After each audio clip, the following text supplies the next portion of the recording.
ஆமென். 11ஆம் வசனத்தை ஒருவர் வாசிக்கலாம். Lord will guide you continually and satisfy your soul in God. Strengthen your soul. You shall be like a watered garden and like a spring of water whose water will not fail. ஆமென். இன்னொருத்தர் வாசிக்கலாம்.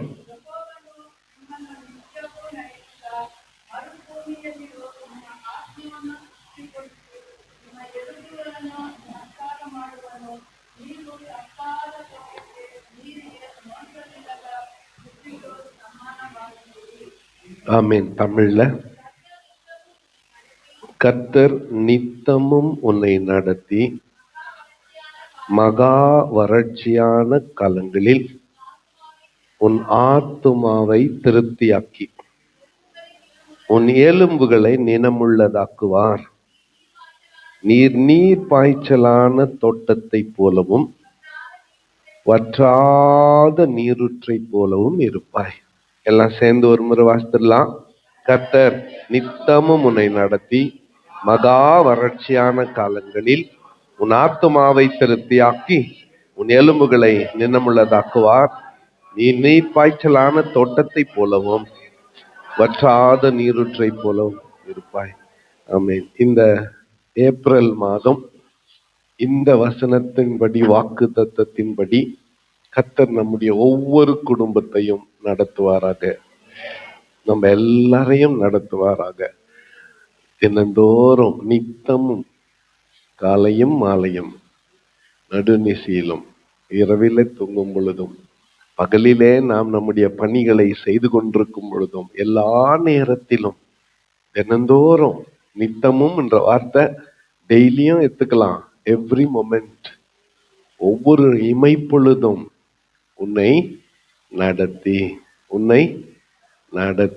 இந்த நடத்தின்ற வார்த்தையில providence, போஷிப்பு இருக்கிறது. ஒரு இல்லையா சொல்லுங்க. நடத்துறதுனாவே praise the Lord pastor, கர்த்தர் தான் இந்த மாசம் என்ன நடத்தினாரு பிரதர் சொல்ல கேள்விப்பட்டிருக்கிறல்ல. நடத்துறதுன்னா என்னன்னா, நித்தமும் உன்னை போஷித்து. இந்த காலம் என்ன காலம்? மகா வறட்சியான காலம். இந்த 12 மாசத்துல இந்த ஏப்ரல் தான் ரொம்ப என்ன சொல்லுங்க, வெயில் வறட்சி. கொஞ்சம் மேல கூட மழை வந்துடும். ஏப்ரல் தான் வறட்சியான காலம். இன்னும் 2-3 நாள் பிள்ளைங்கள்லாம் ஸ்கூலுக்கு போறதை விட்டு நின்று வீட்லயே இருப்பாங்க. டீச்சருங்கிட்ட இந்த தொல்லை இப்போ உங்ககிட்ட வந்துட போகுது. ஆமா தானே? ஆமா. பிள்ளைங்களுக்கு விளையாடிட்டு வந்து சாப்பாடு கேட்பாங்க. வழக்கமா ஒரு மாசத்துக்கு ஒரு 15 kg அரிசி செலவாகும்னா இந்த மாசம் ஒரு மூட்டை அரிசி செலவாகும். ஏன்னா பிள்ளைங்கள்லாம் வீட்டில் இருப்பாங்க. வறட்சியான ஒரு மாசம், தேவைகள் நிறைந்த ஒரு மாதம். இந்த வறட்சியான காலங்களில் உன் ஆத்துமாவை திருப்தியாக்கி உன் எலும்புகளை நீனமுள்ளதாக்குவார். அல்லேலூயா. ஒரு அல்லேலூயா சொல்லுங்க. உன் எலும்புகளை நீனமுள்ளதாக்குவார். இப்போ இன்னைக்கு பரவாயில்ல, கறிக்கடைக்கு போனீங்கன்னு வச்சுக்கோங்களேன். கறிக்கடைக்கு போனதும் இந்த மாடு கொழுப்பானதா அல்லது சத்துவமானதா, இது படக்க மாடா, தொட்டிக்கு போட அனுப்பின மாடா அல்லது நல்ல சத்துவமான மாடான்னு எப்படி கண்டுபிடிக்கிறது? கொழுப்பை வச்சுக்கலாம். எப்படி கண்டுபிடிக்கிறது? எலும்பை பார்த்து கண்டுபிடிக்கணும். எப்படி கண்டுபிடிக்கணும்? எலும்பு, இந்த முட்டி எலும்பு வெட்டுறான்ல, வெட்டினதும் அந்த உள்ள பார்க்கணும். கேப் இருந்துச்சுன்னு நினைச்சுக்கோ, அந்த கொழுப்புக்கும் எலும்புக்கும் சென்டர்ல கேப் இருந்தா இது படக்க மாடு. கேப்பே இல்லாம ஃபுல்லா இருந்தா இதெல்லாமா தெரிஞ்சு வச்சுன்னு லேவியான் ஆச்சு. நானு தெரியலன்னா எப்படி ஓகே, அதான் நினம் உள்ளதாக. உன் எலும்புகளை எப்படி மாத்துவாராம்?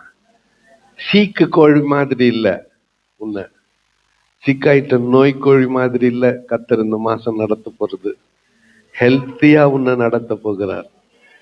உன் எலும்புகளை எல்லாம் எப்படி மாத்த போறாரு? நினம் உள்ளதாக்குவார். அடுத்து, நீ நீர் பாய்ச்சலான தோட்டத்தை போலவும் வற்றாத நீரூற்றை போலவும். அப்படின்னா நீர் பாய்ச்சலான தோட்டம். அதுலயும் குறிப்பா இது நீர் பாய்ச்சலான தோட்டம்னு வெளி உலகத்துக்கு தெரியுறதே ஏப்ரல் மாசத்துல தான். அக்டோபர்ல எங்கேயும் பச்சையா இருக்கும். செப்டம்பர், அக்டோபர், நவம்பர், டிசம்பர்ல நம்ம நாட்டுல எங்கேயும் பச்சையா இருக்கும். அது நீர் பாய்ச்சலான தோட்டம்னு அந்த மாசத்துல தெரியாது. சரியா இது நீர் பாய்ச்சலான தோட்டம்னு எந்த மாசத்துல தான் தெரியும்? ஏப்ரல்ல தான் தெரியும். ஏன்னா சரியான உஷ்ணம், இலைகள் எல்லாம் உலர்ந்து போயிருக்கும், உஷ்ண காற்று வீசும்.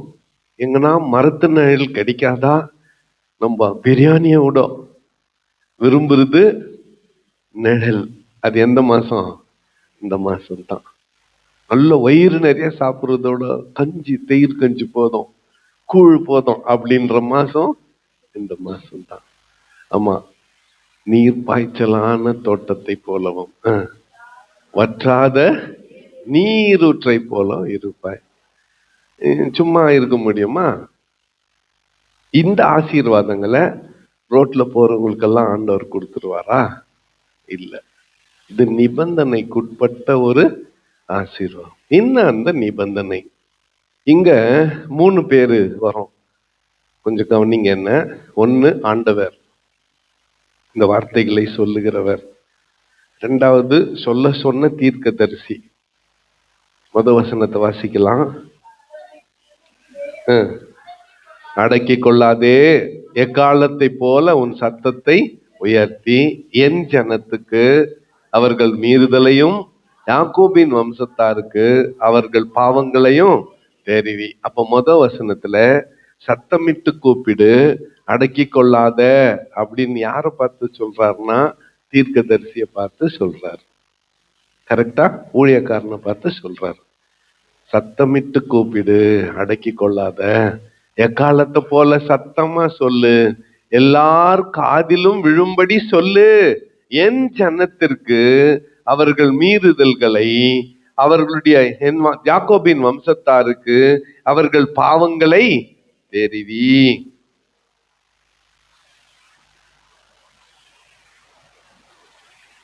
தங்கள் பொல்லாத வழிகளை வாழ்ந்து கொண்டு என்னிடத்திலே விசாரிக்க வருகிறார்கள்.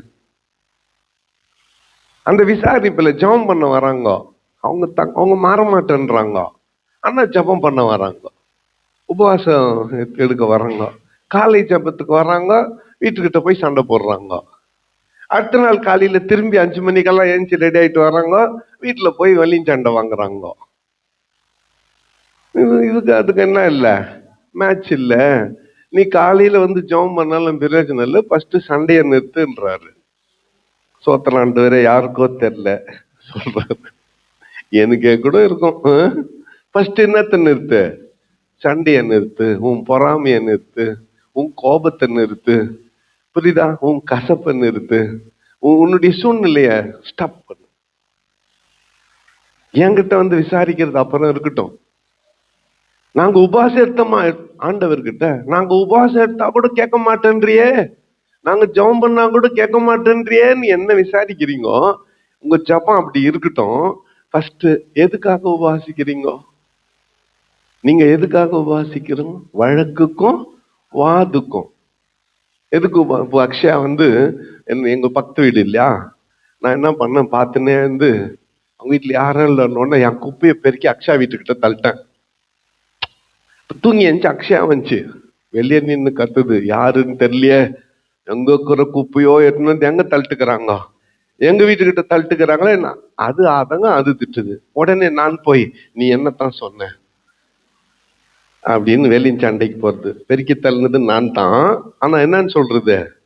உடனே நான் பாஸ்டர் இல்லையா, அங்கிருந்து வந்து அன்புள்ள ஆண்டவரே இந்த செல்வம் குடும்பத்தை சந்தித்தரலுமா, இப்பொழுதே சந்தியும் ஆண்டவரே இப்பவே சந்தியும்.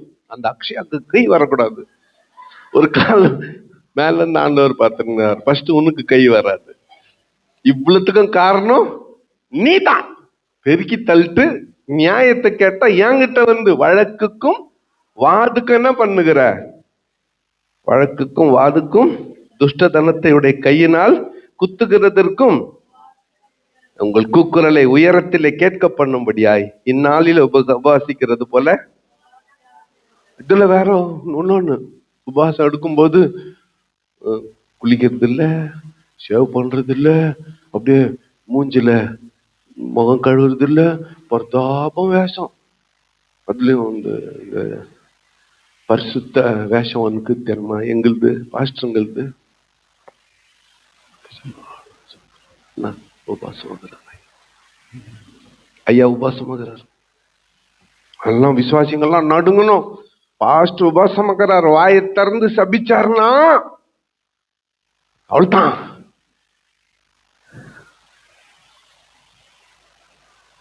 எப்படி உபவாசிக்கிற நீ? ரெட்டிலும் சாம்பலிலும் உட்காந்துக்குன்னு அழுமூஞ்சு. எந்த புள்ளைய பிடிக்கும்? எந்த புள்ளைய பிடிக்கும்? உனக்கு எந்த புள்ள பிடிக்குது? ஒரு 4 பிள்ளைங்க இருக்கிறாங்கன்னு வச்சுக்கோங்களேன். உன்னை எப்ப பாரு அழுதுன்னுக்குது. அந்த புள்ளைய பிடிக்குமா? உன்னை பார்க்கறப்பெல்லாம் சிரிக்கிற புள்ளைய பிடிக்குமா? ஐயோ சொல்லுங்க. உங்களுக்கு தெரியுது, ஆண்டவருக்கு தெரியாது. அதுதான் சொல்றாரு, எது எனக்கு விருப்பமான உபவாசமா இருக்கும்னு நீங்க நினைக்கிறீங்க? மனுஷன் தன் ஆத்துமாவை ஒடுக்குகிறதும் தலை வணங்கி நாணலை போல் ரட்டிலும் சாம்பலில படுத்துக் கொள்ளுறதும் எனக்கு பிரியமான உபவாச நாளா இருக்குமோ? இதையா உபவாசம் என்று கர்த்தருக்கு பிரியமான நாள் என்றும் சொல்லுவாய். அது இல்ல. அக்கிரமத்தின் கட்டுகளை அவிழ்க்கிறதும் நுகத்தடியின் பிணையல்களை நெகிழ்க்கிறதும் நெருக்கப்பட்டிருக்கிறவர்களை விடுதலையாக்கி விடுகிறதும் சகல நுகத்தடிகளை உடைத்து போடுகிறதும். முக்கியமா 7ஆம் வசனம் எல்லாம் சேர்ந்து வாசிக்கலாம்.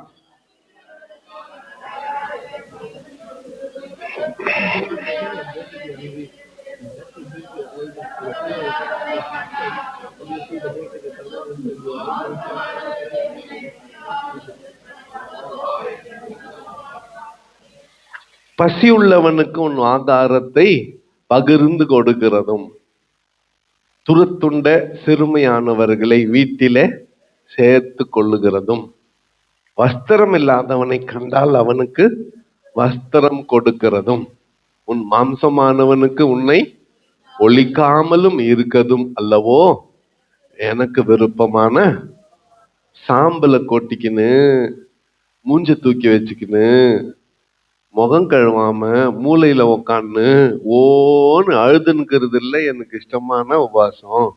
அப்படி நீ பண்ணி என்கிட்ட எந்த ஆசீர்வாதத்தையும் வாங்க முடியாது. ஒரு அப்பாவா நான் சொல்றேன் கேளுங்க. ஒரு அப்பாவா என்கிட்ட மூஞ்சி தூக்கி வச்சுக்கின்னு உனக்கு ஒரு பைசா கிடைக்காது. கிட்ட வந்து ஒரு முத்தம் குத்தியானா 1000 ரூபாய் கிடைக்கும் பிள்ளைங்களுக்கு. புரியுதா நான் சொல்றது? இப்படி தானே? அப்படித்தானே? இப்போ ஏதோ வாங்கி கொடுக்கல, பிறந்த நாள் வாங்கி கொடுக்கல, கோச்சின்ங்குது, என்ன பண்றோம்? போனா போட்டோன்னு வாங்கி கொடுக்குறோம். மூஞ்சி தூக்கி வச்சுன்னுக்குதேன்னு வாங்கி கொடுக்குறோம். இன்னொரு பிள்ளை ஒன்றும் கேட்கல, உங்ககிட்ட வந்து சும்மா ஒன்று அப்படி தடவி பார்த்துட்டு ஒன்று என்ன வேணும், சும்மா அந்த அந்த டச்சுக்கே ஒன்று தொட்டதுக்காகவே என்ன வேணும், வாட் யூ வாண்ட் சொல்றோம்ல. அப்படித்தான் ஆண்டவர் சொல்றாரு. மூஞ்சி தூக்கி வச்சு நீ அங்கிட்ட வராது. நீ உங்ககிட்ட ஒரு தட்டு நிறைய சாப்பாடு இருக்குதா, அதுல பாதி எடுத்து இல்லாதவங்களுக்கு குத்துரு. 5 புடவை வச்சுருக்கிறியா, 1 எடுத்து இல்லாதவங்களுக்கு குத்துட்டு என்கிட்ட வா, அப்ப நான் உன்னை ஆசீர்வதிக்கிறேன் பாரு. ஒரு புடவைக்கு 5 பீரோ நிறைய புடவை கொடுப்பேன். நீ கூப்பிடுவாய். வாசிக்கலாம் 9ஆம் வசனம்.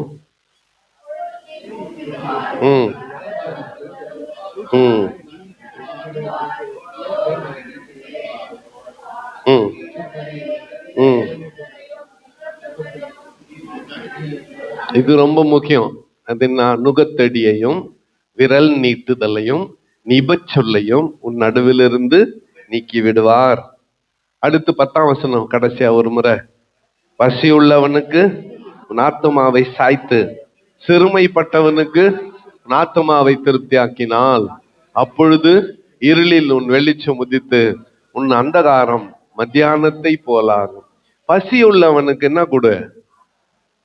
வீட்டுக்கு யாருன்னா கெஸ்ட், ஒருவேளை இப்போ ரொம்ப வீட்டுல அங்க போனாங்க, அவங்க எதிர்பார்த்தது கிடைக்கல, அப்படியே அங்க பார்த்தா உங்க வீடுக்கு இது வந்துட்டாங்க, வா உக்காருன்னு சொல்லிட்டு கரெக்டா சாப்பாடு டைமு, நீயும் நல்லா சாப்பாடெல்லாம் செஞ்சு வச்சுக்கிற, இன்னும் கொஞ்ச நேரம் இருந்தா சாப்பிட்ற டைமு, அவங்க வந்துட்டா வரக்கூடாது. அப்படி டெய்லி வந்தா அவங்களுக்கு கொடுக்க கூடாது, எப்போ ஒரு முறை தவறாம வந்துட்டா. டெய்லி சிலர் வருவாங்க. செல்வி, நான் யாரையும் மஞ்சள் வச்சுன்னு சொல்ல, பொதுவா சொல்றேன். வாசுபித்தர் வீட்டுக்கு போனா மத்தியானம் கறி குழம்பு செஞ்சுட்டு களி சூடா செஞ்சுட்டு இருக்கோம் தெரிஞ்ச உடனே, எப்போ ஒரு முறை மாசத்துக்கு ஒரு முறை போனா பரவாயில்ல, வாரத்துக்கு 4 முறை போனா, வாரத்துக்கு 4 முறை போறவங்க முன்னாலேயே சாப்பிடுன்னு கூட சொல்லக்கூடாது. அவங்களுக்கு இரக்கம் பாராட்டவே கூடாது. அவங்க ஒண்ணு ஏமாத்துறாங்க. எப்போ ஒரு முறை பசியா வராங்க பாரு, அவங்களுக்கு என்ன பண்ணுமா? உன் ஆகாரத்தை பகிர்ந்து கொடு. பசி உள்ளவனுக்கு உன் ஆகாரத்தை பகிர்ந்து கொடு. சிறுமைப்பட்ட ஆத்துமாவை தேற்று. இப்போ வெயில் காலம், அப்படியே வெயில் முடியல, வந்த உடனே கொஞ்சம் என்ன கொடு, முடிஞ்சா கொஞ்சம் ஜூஸ் கொடு, இல்லைன்னா கொஞ்சம் தண்ணி கொடு, அந்த ஆத்மாவை கொஞ்சம் தேற்று. இதுதான் நான் விரும்புறேனே தவிர, என்கிட்ட சாம்பலை வாரி போட்டுக்குன்னு வயிற்றுல வாயில அடிச்சுக்கின்னு அப்படின்னு ஜெபம் பண்ணாத. உன்னால செய்ய முடிந்ததை செஞ்சுட்டு என்கிட்ட வா. அப்பதான் 11ஆம் வசனம் இப்ப வாசிங்கோ.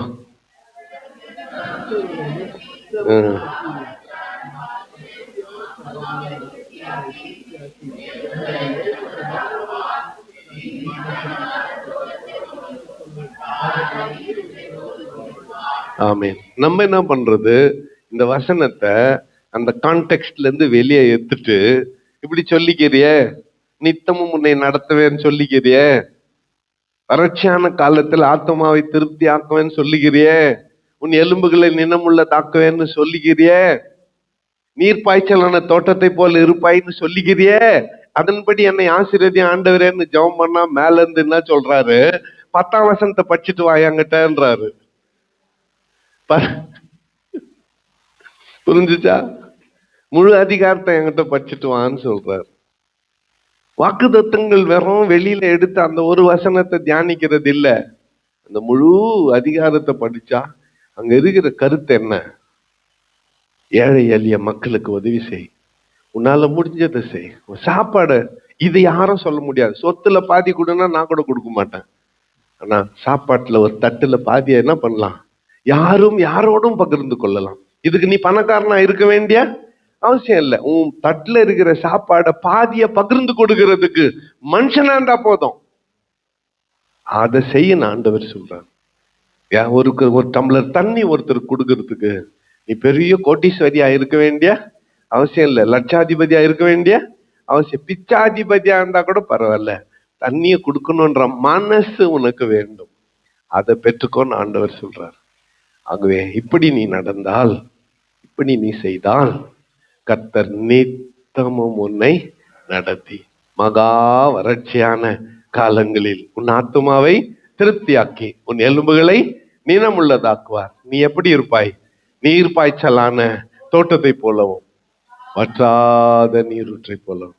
கர்த்தர் தாமே இந்த வாக்குத்தத்தத்தின்படி இந்த மாதம் முழுவதும் நம்மையும், நம்முடைய குடும்பங்களையும், நம்முடைய சபையையும், நம்முடைய சமுதாயத்தையும், north tank block, south tank block, வெஸ்ட்லின் பிளாக், ஓரன் line, old orient line, bungalow section, விட்டஸ் பிளாக், சாமிநாதபுரம், உருகம்பேட்டு, பெம்மல், ஹென்ரிஸ் அப்படின்னு எங்க நம்ம சமுதாயம் இருக்குது இல்ல, எல்லாரையும் இந்த வாக்குத்தத்தத்தை கொண்டு எல்லா சபைகளையும் எல்லா ஊழியர்களையும் KGF பட்டணத்தை கர்த்தர் இப்படி இந்த மாதம் முழுவதும் வறட்சியான காலங்களில் வற்றாத நீரூற்றை போலவும் நீர் பாய்ச்சலான தோட்டத்தை போல இருக்கும்படி நித்தமும் நம்மை திருப்தியாக்கி வழி நடத்துவாராக. கண்களை மூடி நாம் ஜெபம் செய்வோம். Prayer request